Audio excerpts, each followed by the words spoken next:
fans. This is the 13th round, where we discuss all things boxing that are boxing. So I got to get my man Mikael Landwehr on the line. Got some good topics for to discuss today, man. Hope everybody's enjoying their Sunday. I'm enjoying mine. Let's see what we got going. All right, Mikael, I'm about to add you in.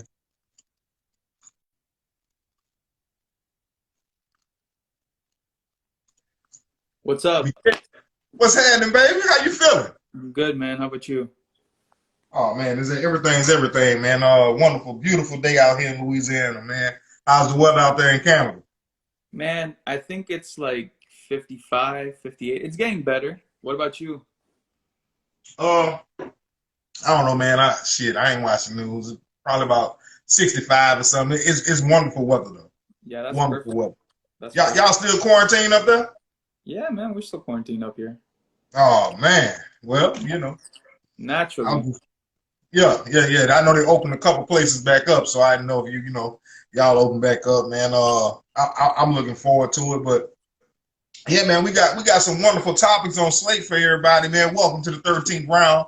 We got a few viewers, man, but today we're gonna talk about controversial boxing decisions. Yes, sir. You know, we're gonna talk about some controversial decisions, man. AKA boxing robberies, Yes. right? Or, or, That's or, or fights that we think should have went the other way.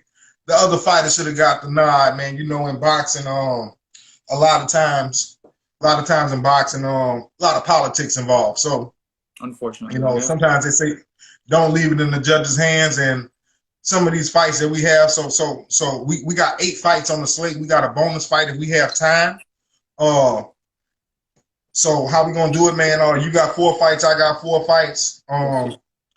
I'll give one fight. We'll give our synopsis on it. You give your fight, and we'll go back and forth, man.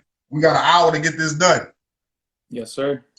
Yeah, so yeah, man, we go ahead and get started, man. The first fight, man, boxing robbery, man. I'll go first, man. I'm Yeah. coming out of the heavyweight division, man. I got some two heavy sluggers, man. Some big names on the list, man. We got Lennox Lewis versus Evander the Real Deal Holyfield. The first installment, the first Right. fight, Right. right? So I don't know if you remember that first fight, man. They actually called that fight a draw. Yeah, Crazy. I do remember that fight. Yeah. Craziness, man. Lewis jabbed Holyfield to death. To death, man. Yeah. Hit him with the harder shots. He had Holyfield looking real old in the ring, man. It was a disgrace the way they gave that fight to what they called that fight a draw, man. Lennox Lewis won that fight hands down easily. How you feel about it? Yeah, man. I mean, I think do you remember what year this fight was? It was in like the late 90s, right? Right? Yeah. So, I mean, back then, I think, I mean, every boxer now, I think, even whether it's boxers of today or they're boxers of yesterday, they all have their period of like when they're in their prime, right? Like Canelo right now is in his prime. Back Right. then, Lennox was in his prime. I think with Holyfield, he was, I think, just exiting his prime, but he wasn't washed up yet, obviously, right? Right. Yeah, so I mean, like you said, I think we're pretty much on the same wavelength. It was a jab. The jab was a key component. I mean, like he just kept him away. He kept him at bay. So I mean, it's kind of, that fight, that robbery reminds me of a more contemporary robbery, which was Wilder and Fury 1, where it was a clear distinction, right? A lot of Right. fights are close, and you can kind of debate. With Canelo Triple G1, I mean, if you understand the sweet science like you do, because you're a trainer, you've been immersed in boxing for a number of years, then you can see, okay, well, it's really more towards Triple G. But it was clear cut in my mind. Yeah, I think it was just a jab, and I think it was just a movement. I think with Lewis, I think he just that was a prime Lewis. I think that particular point in time, he was one of the unstoppable fighters. He only has 2 losses on the record, which is less than a lot of these goats have, like yesteryear boxers. A lot of these I think the average loss record for a lot of these goats of the yesteryear boxers are like 5. I think Leonard only has, I think, 3. But yeah, I mean, with Lewis, I mean, like, just like my overall analysis of it, he just was the more active fighter. It's not a question of like who was more so the aggressor or who was keeping the action, because a lot of people say, okay, well, the aggressor should always win the fight. Depends how you're moving or how you're maneuvering, right? At the end of the day, if you're landing everything that you hit, then yes, then in that case the aggressor should win. But if you're missing, a lot of the shots that you're hitting, then it's completely futile. So I mean, I think we're pretty much on the same wavelength in regards to that. I mean, pretty easy. I'd probably give it like 8-4. For Yeah. Lewis, like 8 rounds for sure. Right. If you want to be generous, you can give him 4 rounds. Really, I mean, it's really Right. you can Right. really, Right. Generously, but shit, like you say, the fight was completely dominated by Lewis. Oh, we got Heather Cook, 1992. Thanks, man. I appreciate that. Fish tank. I've had it for a little while. I got some monsters up in here too. I got some Oscars. Yeah. So, yeah. So we wrapped that up, man. Lewis was definitely robbed that night. Absolutely. So what fight you got on deck for us? All right, man. So the first one the first one I got on deck for all of us was, let's go back about approximately 21 years. We're gonna go back to De La Hoya, who at the time was undefeated, with also Trinidad, who was also undefeated. I think a lot of people were saying that De La Hoya was robbed because he kept Trinidad at bay. I mean, De La Hoya, in my mind, is one of those few fighters, yesteryear fighters. Doesn't matter, what nationality or ethnicity he is of, but like he was one of those few fighters who just had an overall good game. He had good head movement when he needed to have good head movement. He could move. I wouldn't say he had the best footwork, but when it was necessary, he would move. Especially when Mayweather Senior was training him. And I think at that particular point, Mayweather Senior was training him. I think he only trained for approximately 5 or 6 years, so his defense was on point. And I think he just wore out Trinidad. They were both in their prime, right? But, Right. I think a lot of people had De La Hoya sort of winning. I don't think it was as close as a lot of people had it. Like some people, I think, who were like defending Trinidad were saying, okay, well, Trinidad won 7 rounds and De La Hoya won 5. Whereas I really had 8 rounds for De La Hoya and I had 4 for Trinidad. So, yeah, man, that's how I have it. So how did you have it? I actually had that fight 7-5 for De La Hoya. Okay. De La Hoya started real strong in that fight, man. Yeah. I thought Trinidad actually secured the last 4 rounds of that fight. He won the championship rounds. He finished strong. He won rounds 9, 10, 11, and 12. But it wasn't enough. De La Hoya had done too much early in the fight. Right. And he didn't just overwhelm De La Hoya in those rounds. I mean, he did beat him convincingly in those rounds, but I mean that fight was, they could have at least called it a draw. Yeah. They gave that to Trinidad, right? Yeah, they did. Crazy. Yeah. Craziness, but that's the sport. That's the sport that boxing is. That's part of it. Yeah. All right. So you're next, bro. We keep it moving, man. I got another fight for you, man. I'm going Sweetpea, Pernell, Whitaker, and Julio, Cesar, Chavez. Yes, I think that was like the 90s, right? I think it was like 93 or something like that, right? I'm not sure the year. It might have been like 93. Yeah, I think you're right. Yeah, 93. Yeah, I have to go check, man. Yeah, I think Chavez and Sweetpea were both in their primes, I think, at this point, right?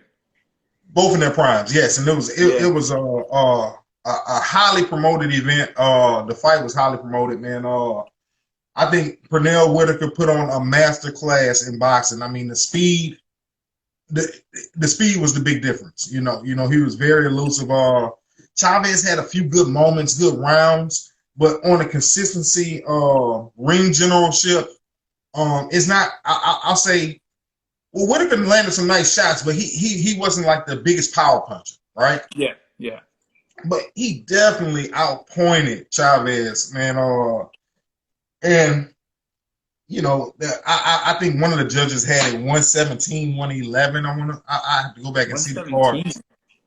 Oh yeah, I remember that. Yeah. I think it's 117, 111, man, for Chavez. I mean, that was absolutely bananas, man. Anybody who watches boxing, man, you watch that fight, you see Pernell Whitaker land more shots, and he was more efficient with his punching. Chavez was missing a lot. He missed a lot of punches, man. How you feel about that fight? Man, I think with Chavez, I think this is pretty common of like yesteryear Mexican boxers, right? I mean, of course, their style is one of the most acknowledged styles in all of boxing, right? He was kind of, I think, looking to knock out Whitaker, but I don't think he expected to see Whitaker's speed and footwork. Kind of reminded me a lot of how Whitaker, who I think was kind of at the time edging out of his prime, and fought De La Hoya, who at the time was undefeated. But, you know, a lot of people were saying, okay, well, Whitaker actually beat De La Hoya. And De La Hoya was like beating everybody at that particular point in time, right? So I kind of looked at it the same way. Obviously, I think De La Hoya was probably a little bit better if you're kind of looking at for prime to prime, because I think De La Hoya could kind of go either way, right? Like he could be either completely Mexican style, or it could be like an Americanized boxer who could calculate his punches, no defense, roll his shoulders a little bit from what Mayweather taught him, right? But yeah, I mean, I remember that fight. I mean, just from what I've seen the highlights, you know, a few times over. Yeah, I mean, it was just I think the frequency of punches that were landed on Chavez, you know, I think we're on the same wavelength. You know, I think he was just a busier fighter. He kept him more at bay. Yeah, like you said, Chavez had his moments, right? But you can't expect to land 1-2 punches, like significant punches, whether they're accurate or not, unless it knocked out the guy. Then we could talk about it. Then we would have gone about it differently. Right. So definitely on the same wavelength. You know, with you on that, I would have definitely given to Sweetpea. Sweetpea, he's one of the greats, man. So I mean, hands down. Yeah, no doubt, man. He my best defensive fighters, man, in no particular order, but I got Willie Pep, yeah, Pernell Whitaker, and Floyd Mayweather. Absolutely. So you know, those are my top 3 defensive fighters ever, all time in boxing, man. So we go ahead, man. We move on. What's the next fight you got for me? All right, man. So the next one I got is I don't remember the exact year. I think it was 2013. So this is Pacquiao and Bradley 1. Okay, right. So they rematch obviously 2 more times. So they had a total of 3 belts. It was a good fight. I remember watching the second one beginning to end, and I mean it was a pretty dominant performance. But obviously we're talking about the first one. So I think with the first one, how I had it was, I think 9 rounds for Pacquiao and 3 for Bradley. And again, that's if you really want to be generous. Some people did 10 rounds for Pacquiao and 2 for Bradley. I think Bradley just became a late starter, more or less like how it was with Trinidad and De La Hoya, right? De La Hoya had the first 8 rounds, last 4 rounds were, you know, definitely went to Trinidad, right? So with Pacquiao, I think what Bradley didn't prepare for was his footwork and speed, right? I mean, Pacquiao's obviously a very strong boxer, right? I mean, he has knockout power in both hands. He's ambidextrous, right? So whether he hits you with a jab or hits you with a cross, or if he hits you with a hook punch, he's going to stagger you, no matter how good your conditioning is, right? Because these guys are trained to, you know, you know, everybody nowadays, you know, I mean, today's boxing generation, everybody's considered to be the manos de pedras, you know, the hands of stone. Everybody has that. Back then, Roberto Duran was the only guy to have it. Pacquiao was just a busier fighter, man. Like, he was hitting with jab crosses, hooks, and he was it was such a dominant performance. And what really kind of upset me, and I guess you know, a boxer's reputation has to be saved, is when he kind of went in front of Max Kellerman when they were rematching for the second time in 2014 March. He was saying, well, I had Pacquiao winning 4 rounds, where when it wasn't that, you know, obvious. I mean, he clearly won 9 rounds, and he won 3 rounds, man. That's how I looked at it. But what's your analysis of the fight, man? Man, look, I think Bradley fought a fight to survive, man. That fight, it didn't look like he started coming on at the end, but he was too timid at the beginning of the fight. Yeah, Pacquiao definitely landed the heavier shots. You know, you can hit a thumps. You can hit a thumps. Hold on. You can hit a thumps on the body shots, man. Oh yeah, you could. He was killing Bradley. He was killing Bradley, man, and he was absolutely robbed, man. And it's funny how, you know, tables turn sometimes with boxing. Tables turn, and I got to get my camera straight. Yeah, I think it's telling us the camera sideways. It's all good. So, but you know, Bradley was teeter-totting shots, man. It really wasn't effective boxing. He was more so he had pretty good footwork in the fight, but Pacquiao dominated that fight, man, from start to finish. I find that a lot with top-ranked cards sometimes, though, man. Top-ranked cards, they have a lot of robbery sometimes when you go to the judges, man. I got another fight. I got another fight for you, man. We'll discuss. Yeah, let's go for it, man. I got Saul Canelo Alvarez versus Triple G Gennady Golovkin, the first installment, man. Very close. Now, honestly, it's not like the biggest robbery in the world, but to me, it's definitely a robbery, man. Very close fight, man. Both fights between the two. But with that first fight, man, Triple G was so aggressive in that first fight, man. I mean, he had that Triple G walk you down style, man. He was like Michael Myers in the ring. Yeah. Canelo hit him with some shots in that fight, and Triple G, like we've seen before, Triple G ate them punches and kept walking them down, man. And that jab was so effective. It was points in that fight. I want to say like around 8 or 9, man. Canelo's just sitting on the ropes. He can't even throw punches back because he's so tired, right? Yeah. Triple G kept working, man. He outworked him in that fight. And Triple G, I think he deserved a nod in that fight. But, you know, Canelo is the king of boxing right now, you know, honestly. Yeah, that's true. That's true. He's the face of it. He's the face of boxing, so, you know, you almost got to put him down for the 10 count. You know, that's not our first time seeing Canelo kind of get over on the fight, but I think Triple G won that fight by a round. And yeah. You know, at worst, they should have called. I think Triple G won that fight, man. I think the second fight was a draw, and they gave that fight to Canelo. But we're gonna stick to the first fight. Of course. How do you feel about it? Yeah, man. You know, that was one of those fights. You know, that like you kind of insinuated, like at the beginning when you brought this fight up. I mean, I had to watch it back, you know, a second time because when I first saw it, I had Canelo winning it by like a smidge. But like when I watched it again. I think the major factor, like if you're just looking at the performance, I think Canelo kind of worn out and got tired because he knew he had to move around the ring because Triple G is one of the supposed hardest hitting you know middleweights out there, right? 160-pounder guys out there, right? So I think that made the fundamental difference. Like obviously De La Hoya, I think he went on this you know this podcast. It's called The Breakfast Club with Charlamagne the God and Angela Yee and all these guys, right? Right. And he was saying his analysis of the fight that he had, you know, Canelo winning 7 rounds and Triple G winning 5. I mean, if you really want to be generous, I would give Canelo maybe 4 rounds, and that would probably be the first 4 rounds because he came out strong. He was moving, good head movement, good counter shots, and, you know, he was taking advantage of the fact that he was clearly faster than Triple G, right? Now, what happened, I think, from round 8 onwards was that he kind of tired a little later than he should have because, I mean, usually what we've seen in history is Canelo, like even when he fought Trout, like he started to get tired after the 6th round. But this time I think is, you know, him not having to cut as much weight at 154. He went up to 160 for his first fight against Triple G.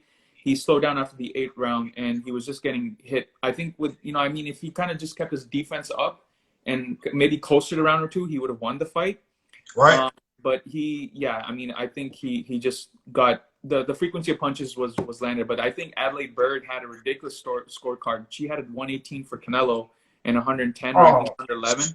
I don't even know why she's in boxing, man. I don't even know how that person is allowed to judge fight, man.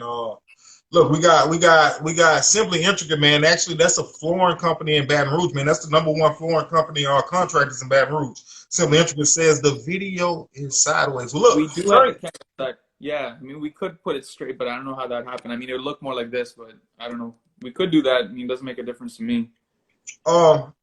Me either, man. Look, we'll work on that next week. Hey, just turn your phone sideways. If it's sideways, we'll not turn your phone sideways.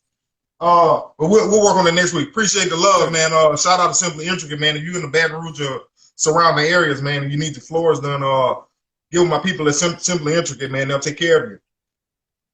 You got to fight for me, man. Let's move on. Let's keep it moving. Yeah, I also got Canelo, but this time we're going back to I think June of 2014 when he fought Erislandy Lara. A very slick Cuban boxer, very accurate, very crisp puncher. If you want to give a little bit of background for those of you guys who don't know who he is, he's not an incredibly known boxer, but he's one of the most technically sound, and he has great footwork. Now, my analysis of that fight, because, you know, obviously I had to watch it a couple of times just to see why, you know, because you obviously want to get into the head of a lot of these judges, right? Why would they give the decision? Sometimes it's economical, sometimes it's for financial purposes or whatever. A lot of times. Lara was just a lot more accurate, but I think the reason why they gave it to Canelo is because he was more like trying to chase him down, stand in front of him. But like Lara didn't do enough, or I shouldn't say enough, but he didn't do as much as what Mayweather did. Mayweather stood right in front of Canelo when they fought a year earlier, right? But he just did enough to win. It wasn't a very dominant performance, but like I think Canelo, whenever he did land, like I think he gave Lara like a cut over his left eye, I think in the 5th or 6th round, and I think from that point the judges were looking at like the impact of the punches, but you can't calculate the impact of a punch because you're not in there, obviously, right? It's not like they're wearing monitors and they're like, okay, well that punch hurt this boxer more. That we're not at that level yet, obviously. I have Lara winning, as big of a fan as I am of Canelo, and I presume even you are. But Right. I have Lara winning. I think I would probably give maybe 2 or 3 rounds to Canelo because he did have his moments obviously in there, but he Right. was just really perplexed because Lara was like jab cross, and then he would keep a lot of distance from Canelo because he was backing him from his power, man. But what's your analysis of that? I had the Ears Landy Lara and Canelo fight. I actually, as crazy as I had it, 8-4. You can maybe say 7-5, Okay. depending on how you look at it. But I had it 8-4 for Lara, man. Lara had the ring generalship. If you watch it, man, Canelo was missing bad, man. Canelo has Yeah. problems with slick fighters. He always had problems with slick fighters, man. Canelo, Ears Landy Lara was landing sneaky shots, and it takes a trained eye to see all those shots. You would think the judges would have seen that, but they gave that fight to Canelo, which is what was a horrible decision. Was that fight before? That was after Floyd. That was The after Lara Floyd. fight. That That was was his after Floyd. That should have been his second. That should have been Canelo's second loss, man. And yeah, yeah, they robbed Lara, man, and that was a big fight for Lara, man. That could have turned his career a different direction. absolutely, man. So the next fight I got for you, man. This fight actually came on ESPN last night. No. They showed part 2 last night. We're gonna go part 3. I got Manny Pac-Man Pacquiao versus Juan Manuel Marquez. The third installment. These two fought 4 times. Yeah. What was it? The first fight, did they get a first fight to Pacquiao? Second fight was a draw. And the third one, they gave to Pacquiao. Yeah. All right. In that third fight, man, easily, man. This is one of Pacquiao's worst fights. As far as they went the distance to me that I watched, man. Marquez dominated that fight. I mean, dominated, man. He had Pacquiao frustrated, man. Pacquiao timing was off and Marquez was on, man. Marquez was hitting him with hard shots, man. He hurt Pacquiao so many times in that fight. He was timing Pacquiao with Pacquiao being that southpaw. He was timing Pacquiao's jab and countering it with his right hand. And man, it was working like a charm. And they robbed Marquez so bad in that fight, The sweet thing is they fought another time after that. And yeah, that's where he got knocked out cold. Right, Marquez got his redemption. Look, he took it out of the judge's hands, man. Sometimes you got to take it out of the judge's hand. You got to go ahead and end the fight. And I think that was round 6 of that 4th fight, man. That was knockout of the year. I can't think of, was that 2014? That might have been 2014. Oh, you mean the 4th one? No, it was, I think, December of 2012, I think it was. The 4th fight? Yeah, you're right. Pacquiao had a couple fights before that Floyd fight. That's right. Yeah. I think that was either 12 or 13. But that was knockout of the year that year, man. Marquez did a wonderful job. What's your synopsis of Marquez Pacquiao 3? Man, I mean, the cool thing is I think we're pretty much on the same wavelength, same thing. And I mean, even going back, because you kind of mentioned the first 2 fights, I would argue that even the first 2 fights, Marquez won. I think we haven't really, since Pacquiao's been in the public's eye, I think since 2008, from when he beat De La Hoya, because that's when he really started to gain some popularity, especially in the West. Like when I say West, obviously I'm talking about North America, like Canada, US, right? Right. But we really hadn't seen, Pacquiao so confused, or I shouldn't say confused, but someone who he would have to be forced to trade with. Because, like, Pacquiao's known to have one of the greatest, footwork out there in the entirety of the sport. Whether you're talking about yesteryear boxers, because boxing's been around for, like, 150 years. Like, it's been commercialized, obviously, for the last 30, 40 years. But, like, yeah, I mean, like, yeah, like you said, I mean, with Marquez, it was just a much more dominant performance. He was hitting him and he was hurting him. And the thing with Pacquiao is, like, not often have we seen Pacquiao get hurt. And yeah, it was just a lot more dominant, man. I mean, I wouldn't say it was like 8 rounds for Marquez. I would probably give him, I would go as far to give him 9 rounds and maybe give him 3. Yeah. It was a very dominant performance, right? 9-3, man. It was a domination, man. It wasn't close, man. That was crazy. Yeah, it was crazy, man. It was crazy. So yeah, I think you up on the rip with I'll say this about the Pacquiao Marquez before we get done with that. One of those fights I do have to get a Pacquiao. I think it was the first one, man. Pacquiao, he knocked him down 2-3 times in the first round? Oh yeah. Man, the round was scored a 10-6 round. You know how bad you got to get your ass whooped to get a round scored 10-6? Man, that's unheard of. Not only did you get knocked down that many times, but you was getting your ass whooped when you was on your feet. Did you land anything? 10-6? Get out the ring. So that showed Marquez is really headstrong to get back in the fight from a 10-6 round in the first round and to really win majority of the rest of the fight. You know, but I think that round was too much for him to overcome in that fight. But in that third fight, man, Marquez dominated, man. And I'm glad he got the knockout in that fourth fight, you know. Yeah, no, I mean, he needed that one. Yeah. So you up, man. What you got for me? All right, last one, man. Actually, I'm going to change it. I had another one before, but I'm going to change it, talk about something a little bit more contemporary for the people who are watching, just so they can kind of recall back. So I'm going to talk about Wilder Fury 1. I think that's an interesting topic of discussion. Okay. Let's go. So obviously I have Fury winning the first fight. I mean, again, it's one of those clear-cut fights. It's not like, you know, Triple G and Canelo 2 where you're like, okay, well, if you really have to pick a fighter, it can be Triple G or Canelo. It really depends on your stardom or fandom or whatever, you know, nationalism, tribalism. But setting that all aside, I just think with Wilder, he hadn't been put up against an A-level boxer. I mean, with Stavern, that was the first time, you know, Wilder went a full 12 rounds because everything before that, you know, he had knocked everybody out. Obviously, when he fought the second time, you know, he knocked him out. I think, you know, Wilder wanted to make a point, and, you know, the judge was all over him. He's like, okay, well, he's done. Why are you trying to beat a man down that's already been beaten down?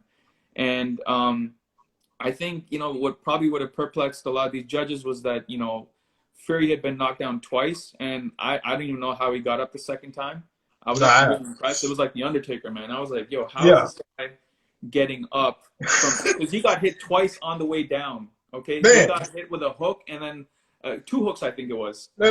Look, he hit him with a straight right. He caught him with that straight right, but he hit him with that left hook going down. Oh, yeah, sorry, yeah. Straight right, and then it was a hook. So I was just like, oh, my God.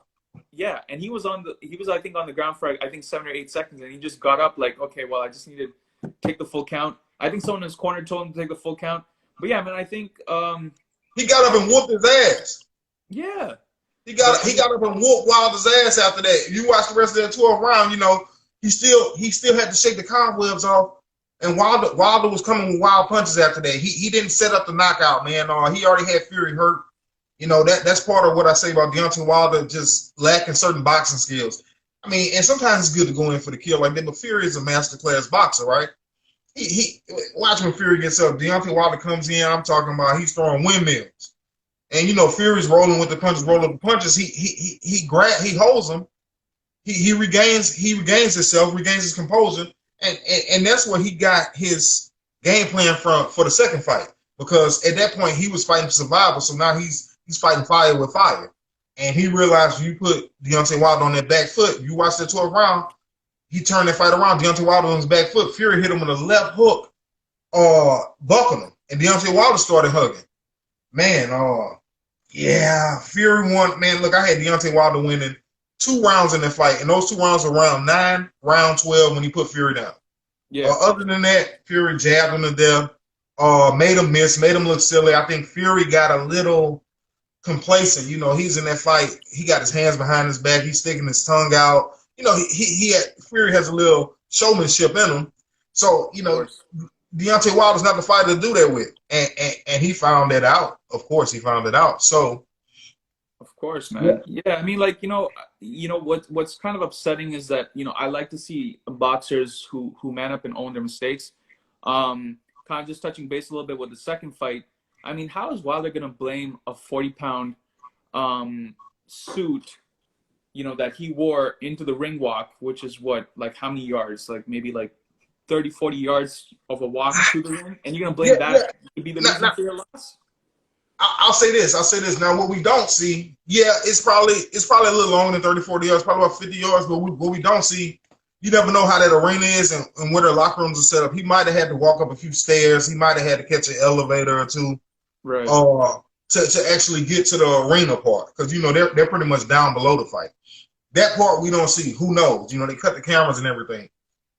You know, while Fury's walking out, he's walking out too, but he's walking out, you know, probably a little bit behind Fury, walking out his dressing room. So there's no telling But I mean, shit, nobody made him put that uniform on, man. You put that on yourself. And when you watch Yeah. Deontay Wilder's interest uniforms, they actually get more outlandish and more outlandish. I like the ones he did. I liked all of them actually. I thought those were beautiful ring entrances by Fury and Wilder in that fight, man. They gave us some of the most beautiful ring walks of all time. But shit, man, when you watch real fighters, man, not that Wilder isn't a real fighter, but hell, Tyson came out in a towel. Sometimes he came out with his damn shirt off, like in his boxing trunks with nothing on. Mouthpiece already in his mouth. Shit, I'm ready to fight. Man, come on, man. You know, I think he was too busy trying to appease the crowd, and you forgot you got to get in the fight. Absolutely. You got to get in the fight. And then, look, the newest excuse, I got to tell you this. Did you hear he said his bicep was torn? Oh, yeah, I did hear about that. I think that was posted in Yeah. Oh, man. Yeah. Yeah, his bicep wasn't torn, man. And if it was, the thing that you don't say, I came into the fight with a torn bicep. What you say is, I tore my bicep during the fight. Yeah, no, that's what I'm saying. I didn't even understand that analogy. Like, I don't know why he was saying that, you know, the bicep was torn. So, you know, well, just like in the Marquez, Fury came back and he got his revenge in that fight. You know, he won that second fight. He did what he had to do. Absolutely. I think we got time for that bonus fight. So yeah. Look, let me see. Oh yeah, we got time for the bonus fight, man. So we got one bonus fight for you, man. The bonus fight is going to be Larry Holmes versus Leon Spinks, the second installment. Oh yeah, that's throwback. Hold on, we got a comment from Key Brown. Wilder's costume. I think that's one of yours, man. Yeah. What about Wilder's costume? How you feel about it, Key Rounds?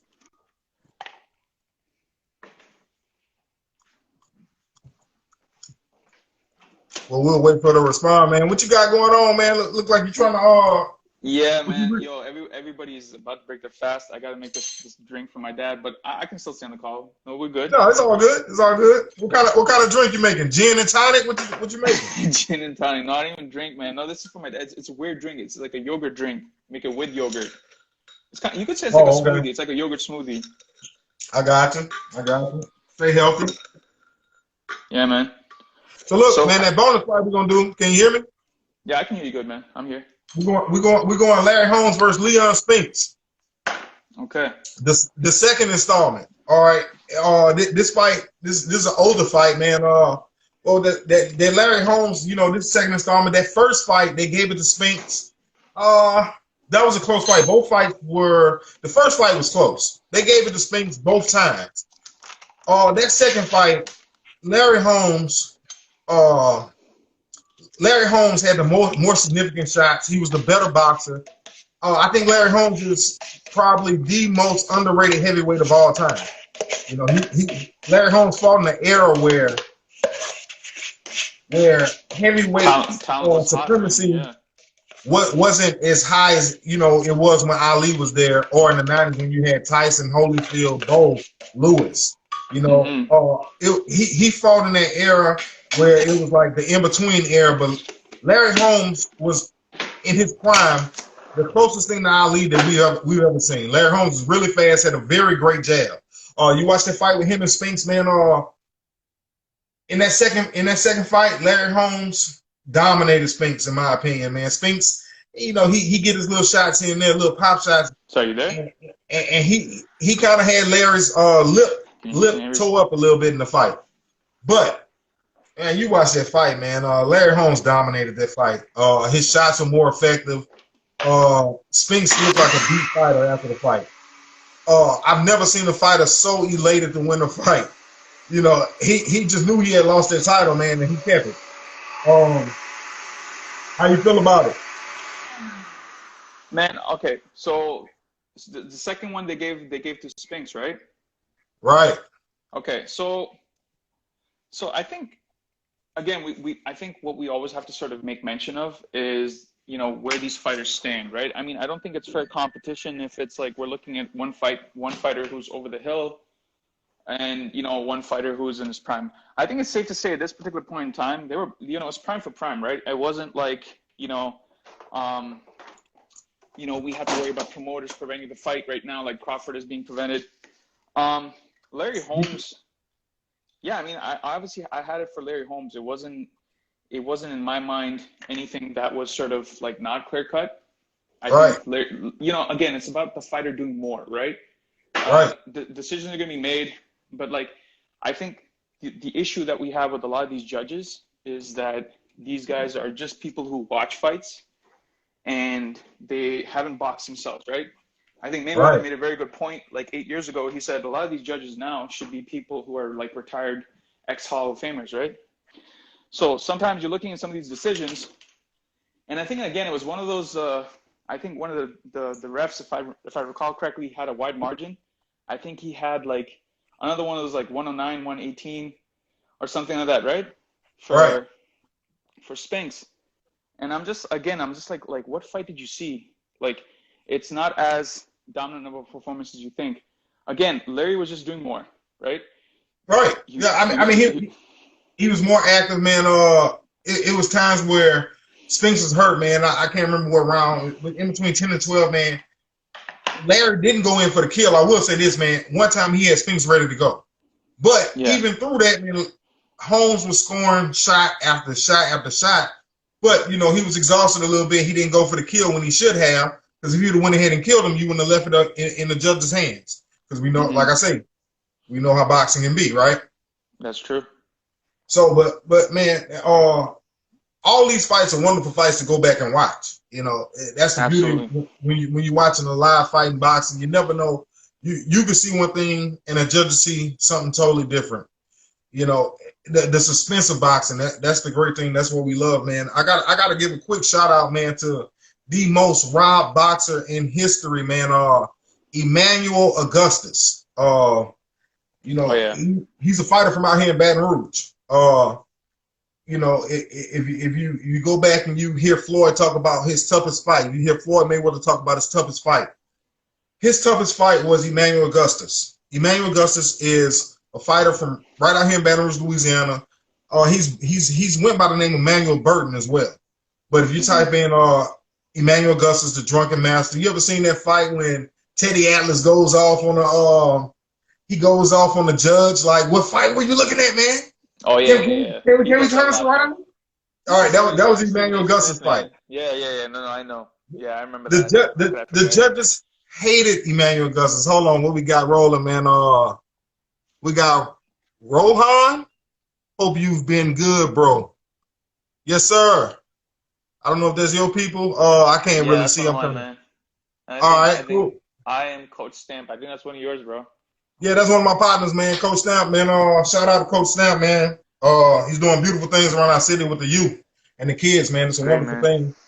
But Emmanuel Augustus, look him up, man. They call him the Drunken Master. He had a crazy style. He wasn't like an orthodox fighter. Had great footwork, unorthodox footwork, which made him a hard fighter to fight, man. I've been in the gym a couple times with him out here, man. That's dope. He's a legend. He's a legend, man. He fought Irish Mickey Ward as well. Good fight. He beat Mickey Ward, in my opinion. They gave it to Mickey Ward, man. You go watch some of Emmanuel Augustus fights, man. When you get a shot, man. Definitely. That's pretty much all we got for the 13th round this week, Mikhail. Yeah, man. That was good.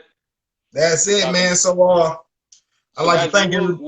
We will be back approximately around the same time. Salute, Stamp. And yeah, man. We'll make sure that we have something interesting for you. That's right. Cool. Man, look, I appreciate you, man. I'll see you next week, man. One love, man. I'll holler at you a little bit later. Likewise, brother. Take care, man. We out. Peace.